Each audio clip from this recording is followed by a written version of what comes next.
Everybody, we are back. It is Taped Online's favorite podcast, favorite channel, favorite everything. We are back.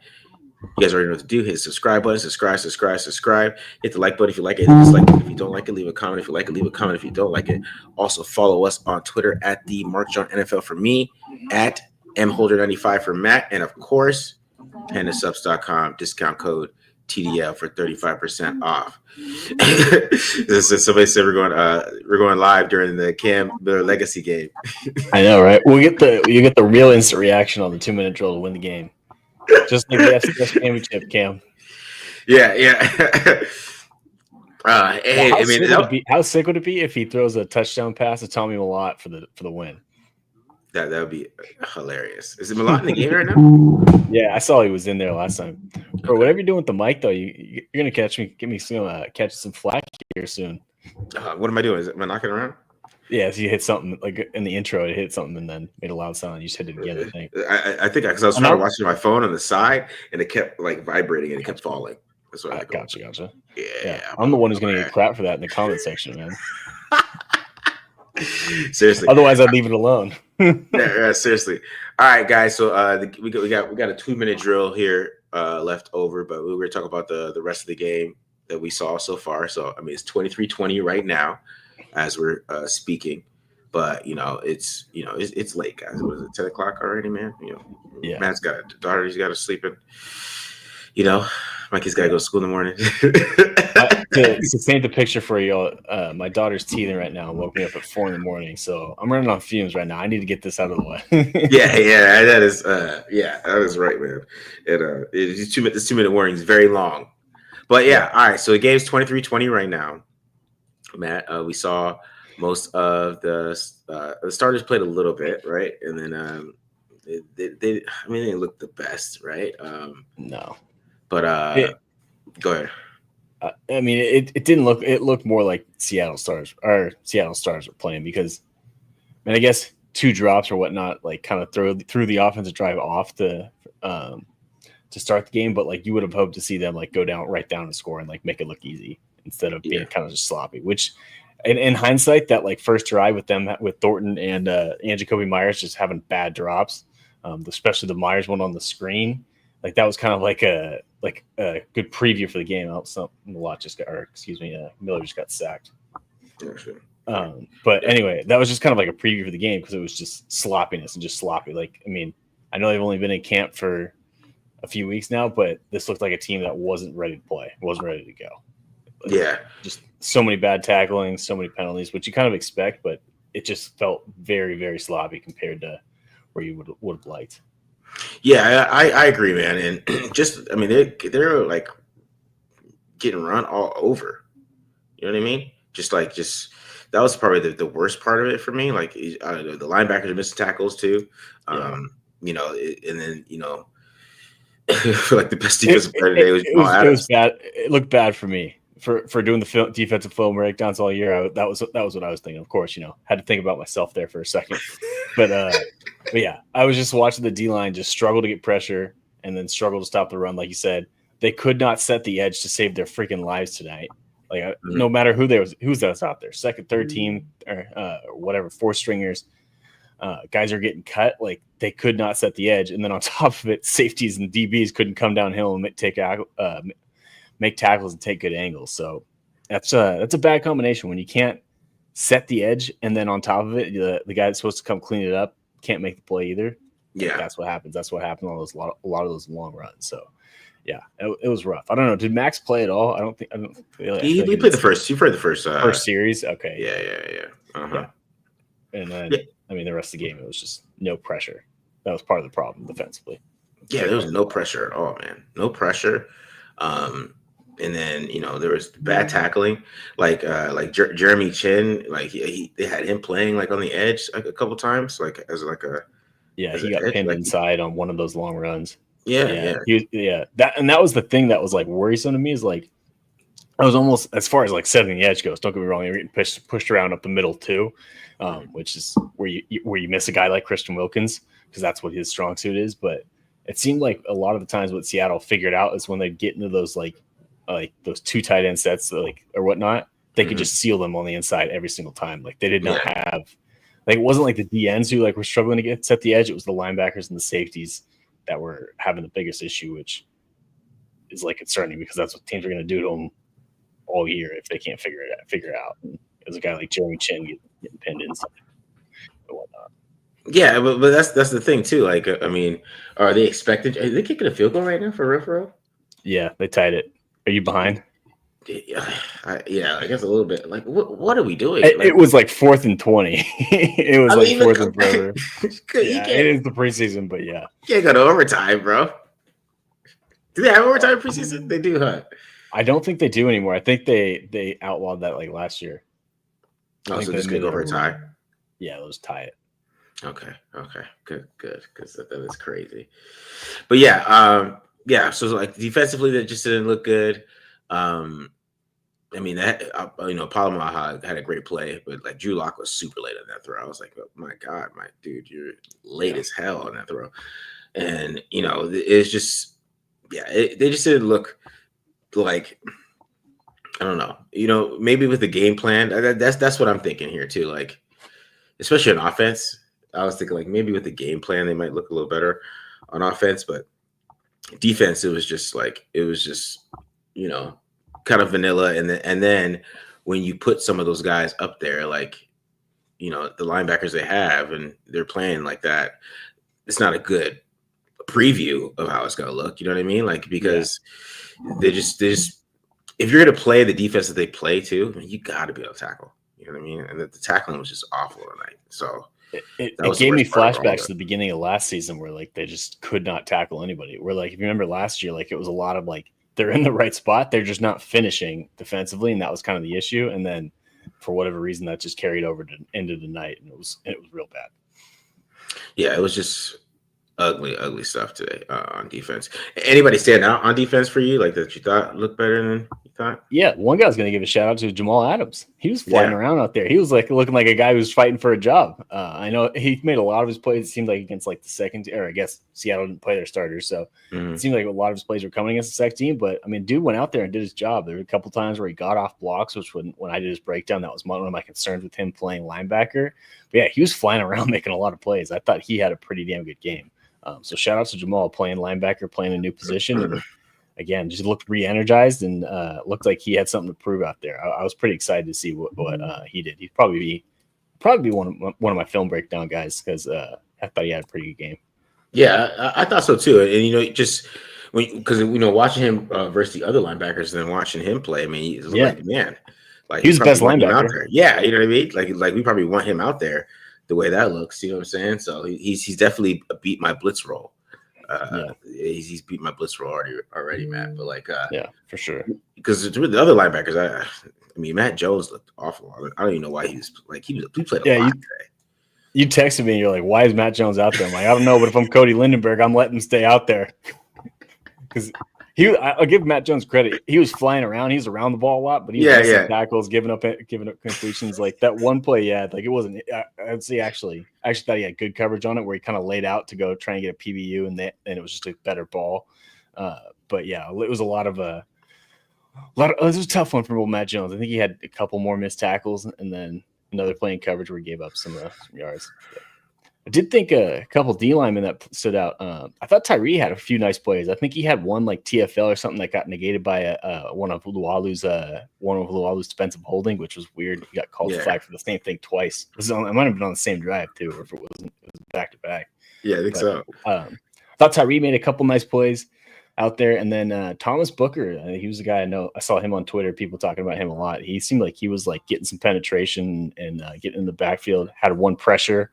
Where he kind of like walked the offensive lineman back into the quarterback. And for a guy that I was thinking about it, he was traded on. The trade was Tuesday, right? If I remember correctly. Mm-hmm. So, and they didn't practice yesterday. So he hasn't even practiced with the team. And he went out there and had a heck of a game, a heck of a showing. So shout out to him. Literally had never practiced with the Raiders and was one of their better defensive linemen of the night. So maybe there is something. Maybe they found a guy that can contribute for him. And again, judging how that first drive or those first few drives went, they could use a defensive tackle that can hold up against the run. So, yeah. One thing Booker has, because I watched this film before I did the radio spot, is like he has some get off, man. He can get off the ball, right? I mean, Nice. that's one thing he's pretty special with, and he's super athletic. Like he has a 9.8 something RAS or something like that. He's a very athletic Okay. dude. So he's super athletic. I mean, he doesn't offer much as a pass rusher. That's his problem. He really has like no moves. Like he doesn't. It feels like I feel like he had. If he can't just like get off the ball and get past you, like it's done after that. 'Cause that's why he gets to run. Like he does a good job of keying things and just like coming off the ball. But like, bro, like they didn't even let him play. Even the last game against the Giants, they didn't even let him play on third down. If that tells you a lot. Yeah. About him, like Jalen Carter still had to come in. But we need to get some sort of pressure over here. You know, we just can't let Drew Lock was actually playing that game. Can't let Drew Lock just sit back there. I mean, like, you know, because they took Booker out on third down a lot, even when he got to play snaps, and it was like for nothing. So that kind of tells you a little bit how he is as a pass rusher. But maybe we can see some growth there just because he has that pure athleticism there. So you know what I mean. So, you know, it's still gonna be, all right, what is he doing? Is he making plays? Dude, this is it Cedric Jackson, number 4? Yeah. Mm-hmm. He's had a good game too. He might be a guy that sneaks up on the roster too at wide receiver. I know, man. Let's talk about offense right now. You know, how much time we got left? We got with 14 seconds. No. Hey, they might pull this one out and win. What like? And then other fans got to take it all back, and everybody's upset, and then they come back and they win this game. You know what I mean? Yeah. Right now they're sitting at a 58-yard field goal. So figure if you can get 5 more, you're in Carlson's range. 53. Okay. 5 more in this play. A little quick out. Okay. Yeah. See, I mean, Cam Miller's playing pretty well, man. Yeah. Has he had an incompletion yet? I don't think so. Nice. He's 5 for 5 for 72 yards and a touchdown. And a 41-yarder. Let's go. Okay, Cam. All right, Cam. Okay. I mean, the thing is with Miller is what, you know, we talked about it when we watched it on film. I mean, he's run this West Coast offense before. I mean, probably even the concepts they're doing, the simple concepts they're doing, they're probably like, oh shit, I didn't see the throw until now. Oh, okay. All right, he's got other pockets. That's what I'm saying. On the run, like a little find your guy near the sideline. That's all right. All right, Cam. Okay. Yeah, maybe so they keep 2 quarterbacks and Aiden O'Connell's getting out of here, man. that's what I'm saying, bro. Like, I don't know. Like, who plays second next week? You know, after this game, you know, he plays second next week. I mean, you have to ask that question. There it is. I called it 5-yard out. Oh, you got to fight. Oh, they're gonna kick a field goal here. Okay. Well, they got 9 seconds. So I might try and do one more. Okay. Oh, they got no timeouts though. Okay. Yeah. All right. So let's talk about the offense. We talk about defense a little bit, right? So I guess we'll get to the offense here. Aiden O'Connell struggled in the first half. Let's just keep it real. Definitely struggled. I thought the first drive was interesting though. The first drive, you know, they got some completions. You know, they got the completions to Tucker that was on the move. I like that concept. Like it looked like a play action bootleg, you know, 3-level. But I think, you know, Tucker had like a comeback on the backside too, so it kind of gave him like a 4-level concept. You know, that usual kind of bootleg where you have the over and the under, but it looked like he had a comeback on the backside. I couldn't really see it for sure, but that's why he was able to come to Tucker there, and he threw a great back shoulder to Thornton. I think Thornton's never had a back shoulder thrown to him in his career. That was his first time ever seeing. Like, what is this? What is this guy throwing? You know what I mean? Like, I think it was his first time ever seeing a back shoulder. It looked awkward. Yeah, it looked awkward for him. But like, what is this? What is this throw? It was on point, but that kind of shows it's like how well he throws back shoulders. But he got blocked. Yeah. No overtime though, right? I hope there's no overtime. No, yeah, they just put final up there. Okay. Sorry. Yeah. Sorry, I threw off the rhythm there. Yeah, you're good, bro. But yeah, you know, I thought, you know, before that, and then of course Myers dropped the ball, and the only time Genty got positive yards was when Geno Smith is in there, and then after that they kind of just took off on the offensive line. But you know, it was super interesting that like Parham came out right with Miller. Notice that. So right with Colton Miller. I was like, Cam Miller, yeah. Parham came out, but what Meredith and JPJ played the whole first half. I know, right? And then they played the whole first half. You know, I don't want to judge them without looking at film, but they didn't look the best just off of watching broadcast. I hate judging offensive line on film, but You know how that goes. But I just thought that what I saw, they didn't look great because they weren't able to run the ball very well. I mean, later on in the game, they were able to run the ball, but just with that offensive line altogether, even though I thought Aiden O'Connell didn't have too much pressure, most of the pressure came from the outside, in my opinion. So like Charles Grant and Munford kind of struggled. I mean, TJ very Glaze had a well. rough one too. He got beat bad on what we've been talking about, just against the speed rush around the edge. Yeah. He got beat. That was the tackles just didn't do very well in this game, more than the inside guys. But because I didn't see too much pressure from the inside with any of the quarterbacks. Like O'Connell had to deal with pressure there. I feel like O'Connell was moving from pressure from the outside a lot of the times. So that's what it felt like to me. But yeah, it just it was the throw to Thornton, and Thornton beat Josh Joby deep. Right. I mean, I was just like a duck. Like, I don't know. Was that the worst? I mean, we talked about it before we hopped on, but is that the worst throw Aiden O'Connell's ever made? I think so, man. But that was and like, I'm like, part of me, like at first I'm like, was it he's just not used to Thornton's speed? But I'm like, damn, dude, like that was miserably underthrown by like 10 yards. Like, at least 10 yards. I mean, Joby, it became like a punt for Joby. Joby just like stopped. He like waited for it and caught it. And Toddy said he threw with all his might too. And that's like, that's part of the issue with Aiden O'Connell is arm strength. Like he's got to be on time, and with a guy that runs so fast, like it's he's got to be on. Aiden O'Connell has to be on time to get it down there, and then on top of it, the timing is you have even less time to get it to be on time, if you will, when you have a guy that runs a 4.3, and that I mean, we just saw the perfect combination. Like he had to wait for him to see him. He waited for him to see him get open, and then just threw an absolute dunk. That was brutal. And then the second one, I mean, that one wasn't much better. That one felt like he to me on that one, he felt the pressure coming from from his blind side and just rushed the throw and just threw it right into coverage. Yeah, and I know like people were talking about how they kind of disguise cover 4, and then when you saw the replay, you definitely could see it. But you have to see that corner kind of just like he's not fully going with the route, right? You can kind of see it in the disguising it. Like you've been in the league, like this is your 3rd year. You got to be able to see those things. Like you got to see that corner's creeping, dog. Like and even when he threw that pass, he was late. So it was just bad. You know what I mean? But it wasn't a good performance in the first half. But I will say because somebody asked me about the running game. Right, you guys are y'all concerned that the Raiders still can't run the ball? I mean, they ran the ball better in the second half, but I will say, when we talk about the offense, I mean, Chip Kelly did not give us anything. I mean, that was the most like I was expecting to see a little bit, but I'm like, Chip, he didn't use any motion.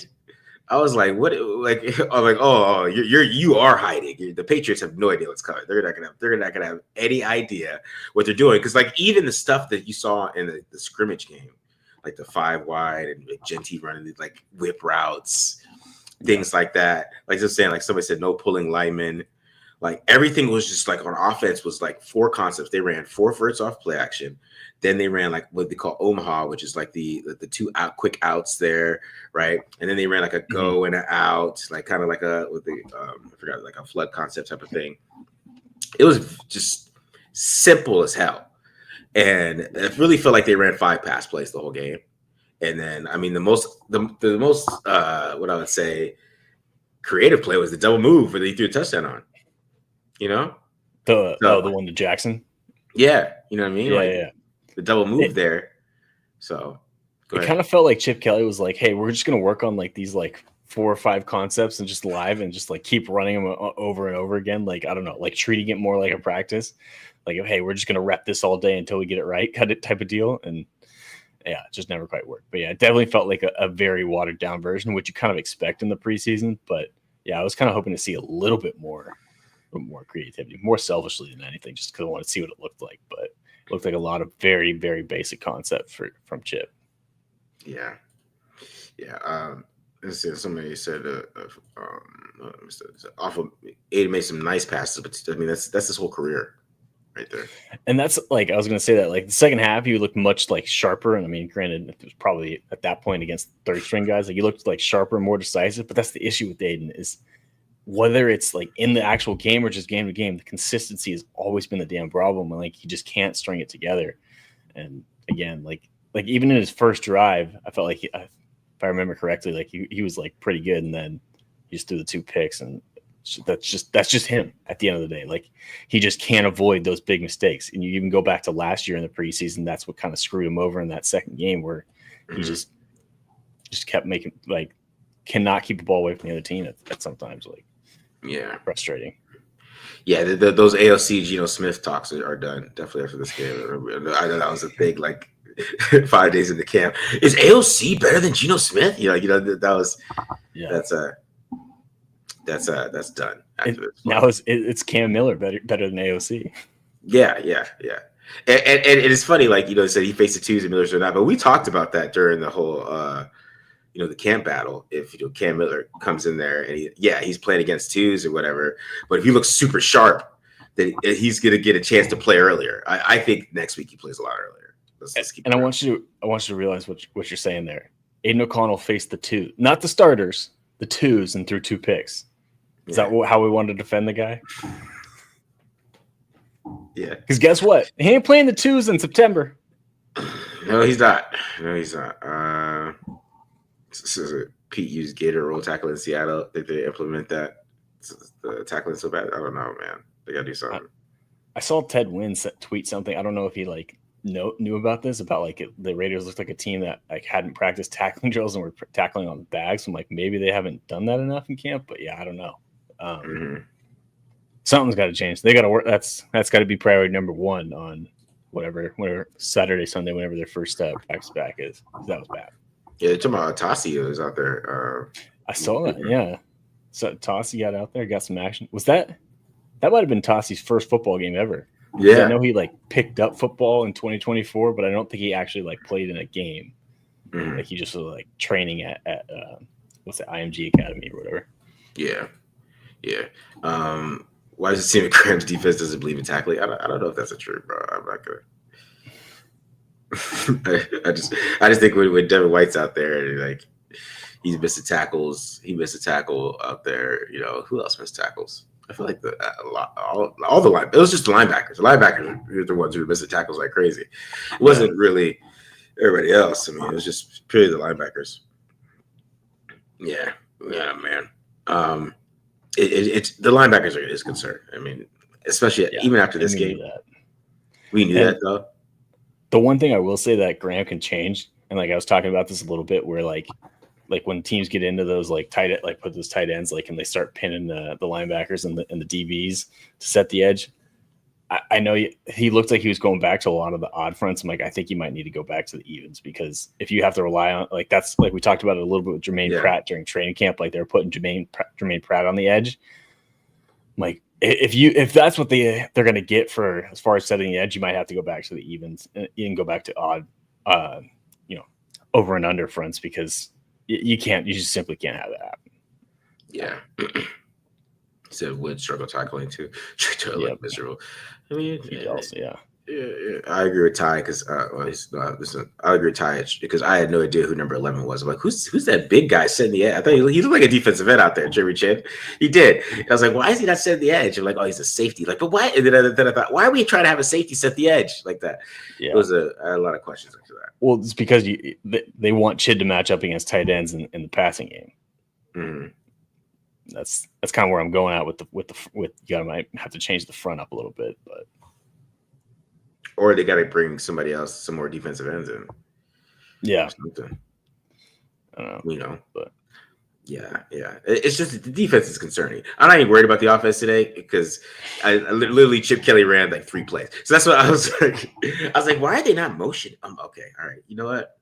We're going to save everything. I'm telling you, the Patriots game is probably going to look crazy. Remember, like, what the hell is going on? The Patriots game? Yeah. Because he literally did nothing today.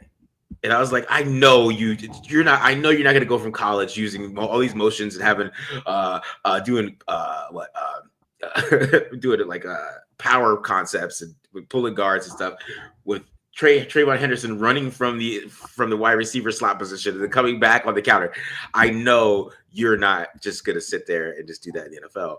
So that was that's why the offense, I'm kind of like, all right, he's hiding it. Yeah, he's hiding a lot. I feel that. Yeah. Right. That's why the defense is a little bit more concerning, because I think on defense you're going to play a little bit more vanilla, anyways, just because Pete Carroll, and Patrick Graham even sometimes at times, depending on who they're playing, basically the better the quarterback, that's when Patrick Graham is a little bit more creative. But I guess the average quarterback, he gets real vanilla too, and kind of just makes them go the whole field. So it's really important. That's why it's super important for them to tackle. Yeah. We'll give up completions. We can't give up first downs. You know what I'm saying? So, yeah. One other get the conversation going. One other guy I thought stood out defensively in a positive way. Caillou Blue Kelly. Yeah. He had that like forcing completion where I thought he might have hurt himself for a second. He had a nice like stick on I think it was like third down, and hit the receiver, timed it up perfectly to force the incompletion. Then had like a coverage stop later in the game, and then had a PBU on another third down too. I thought he had a pretty good game. He stood out to me in a positive light. So 3 plays right there off the top of my head that were good from him. Yeah.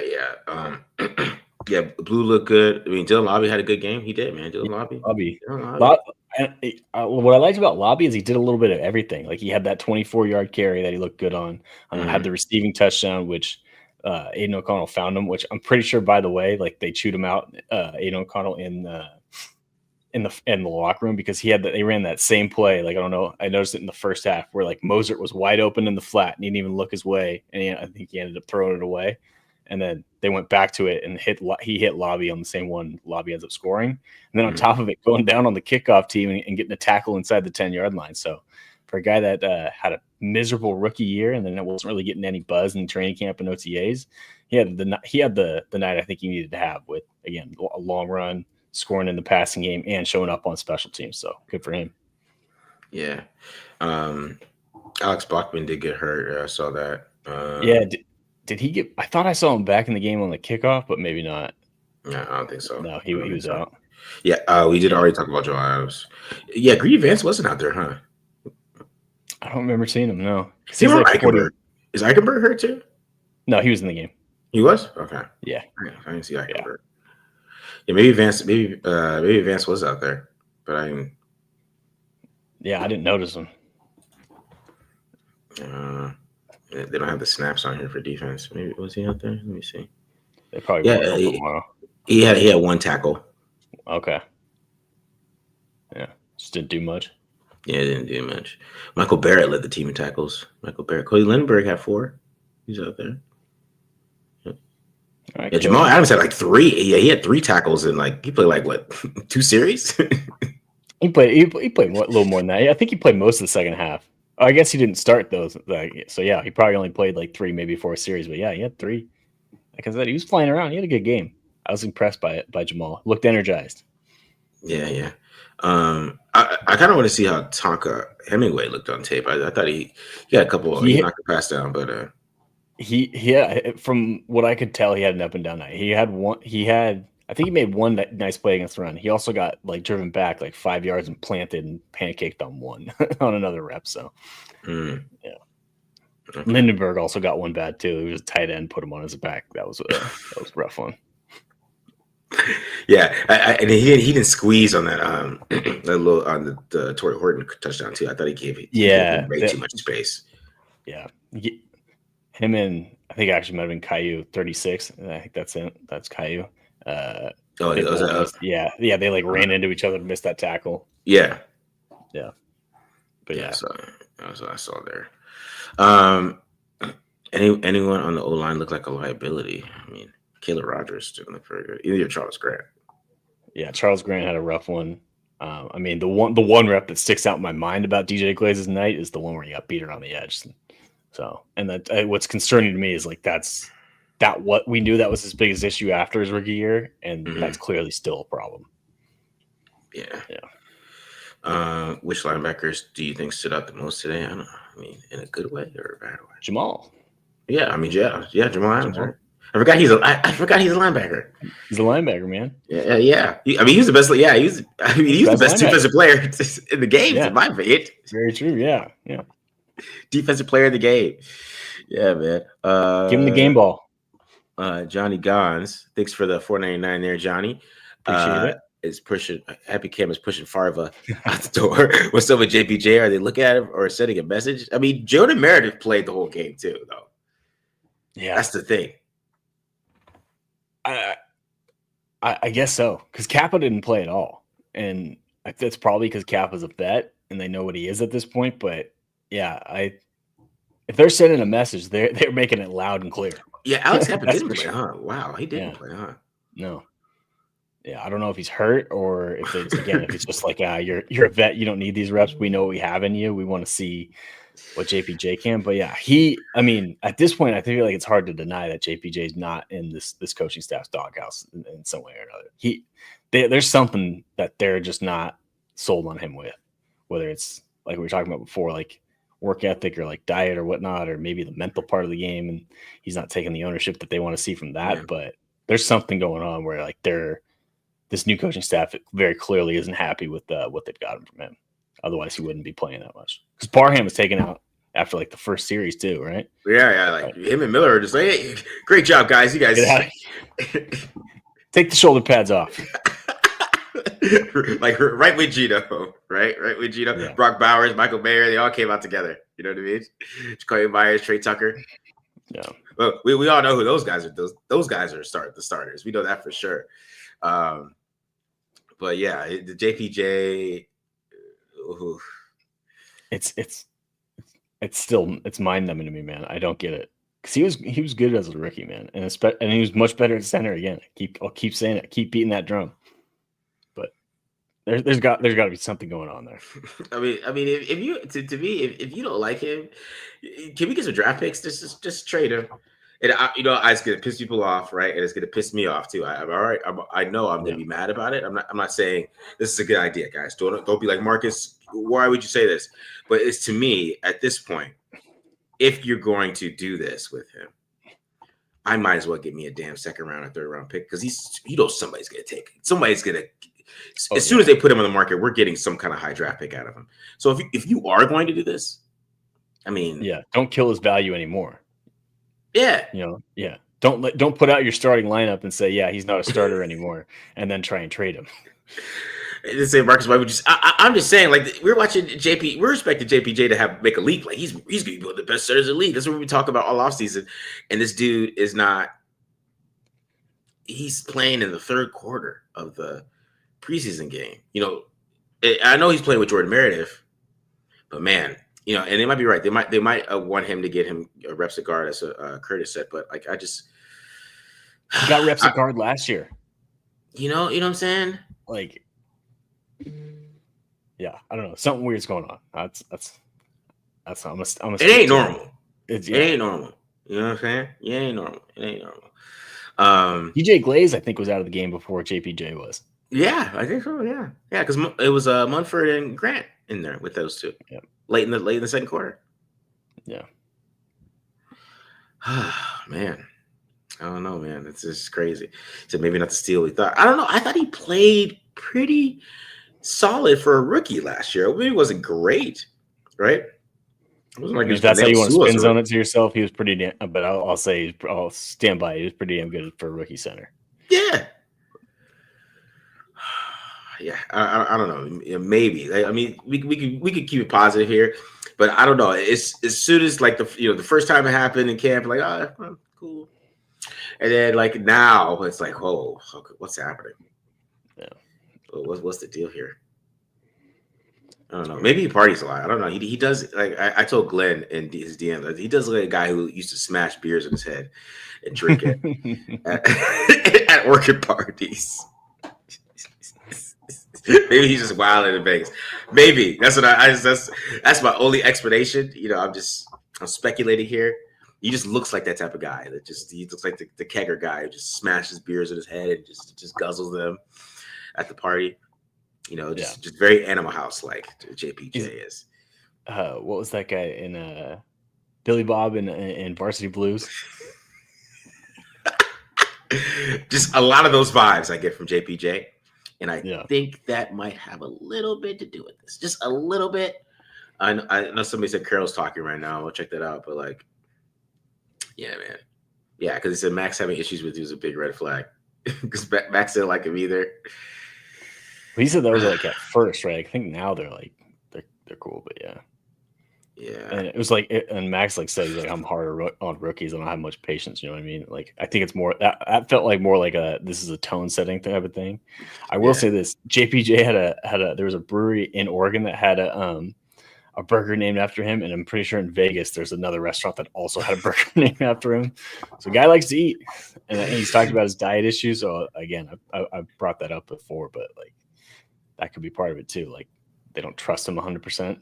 They don't trust him to stay in shape. Maybe this is their way of keeping him in shape, keeping him slim down or something. I don't know. Yeah. So why did JPJ fall to the second round? Some people did say it was maturity concerns a little bit, and his injury. Yeah, too, I think it was injuries. Yeah, he had injury issues. Yeah, and he was injured. If you remember last year in the preseason, that was why he didn't start week 1. Is because he was banged up. I think towards the end of camp or something like that. Yeah, concussion too. Yeah, that's right. Yeah, man. Probably smashing beers on his head.